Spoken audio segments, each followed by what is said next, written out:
जल्दी बुलाकर लाओ। बादशाह अकबर एक सुबह उठते ही अपनी दाढ़ी खुजलाते हुए बोले, अरे कोई है। तुरंत एक सेवक हाजिर हुआ। उसे देखते ही बादशाह बोले, जाओ जल्दी बुलाकर लाओ, फौरन हाजिर करो। सेवक की समझ में कुछ नहीं आया कि किसे बुलाकर लाए, किसे हाजिर करे। बादशाह से पटल कर सवाल करने की तो उसकी हिम्मत ही नहीं थी। उस सेवक ने यह बात दूसरे सेवक को बताई, दूसरे ने तीसरे को और तीसरे ने चौथे को। इस तरह सभी सेवक इस बात को जान गए और सभी उलझन में पड़ गए कि किसे बुलाकर लाए, किसे हाजिर करें।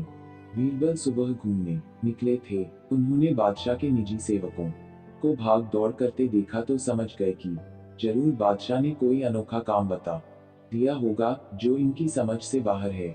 उन्होंने एक सेवक को बुलाकर पूछा, क्या बात है, यह भाग दौड़ किस लिए हो रही है। सेवक ने बीरबल को सारी बात बताई। महाराज हमारी रक्षा करें, हम समझ नहीं पा रहे हैं कि किसे बुलाना है। अगर जल्दी बुलाकर नहीं ले गए तो हम पर आफत आ जाएगी।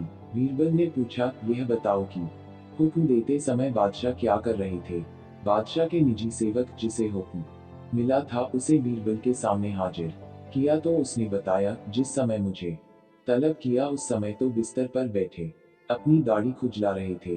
बीरबल तुरंत सारी बात समझ गए और उनके होंठों पर मुस्कान उभर आई। फिर उन्होंने उस सेवक से कहा, तुम हज्जाम को ले जाओ।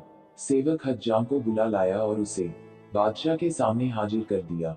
बादशाह सोचने लगे, मैंने इससे यह तो बताया ही नहीं था कि किसे बुलाकर लाना है, फिर यह हज्जाम को लेकर कैसे हाजिर हो गया। बादशाह ने सेवक से पूछा, सच बताओ, हज्जाम को तुम अपने मन से ले आए हो या किसी ने उसे ले आने का सुझाव दिया था। सेवक घबरा गया, लेकिन बताए बिना भी तो छुटकारा नहीं था। बोला, बीरबल ने सुझाव दिया था, जहां पनाह। बादशाह बीरबल की बुद्धि पर खुश हो गया।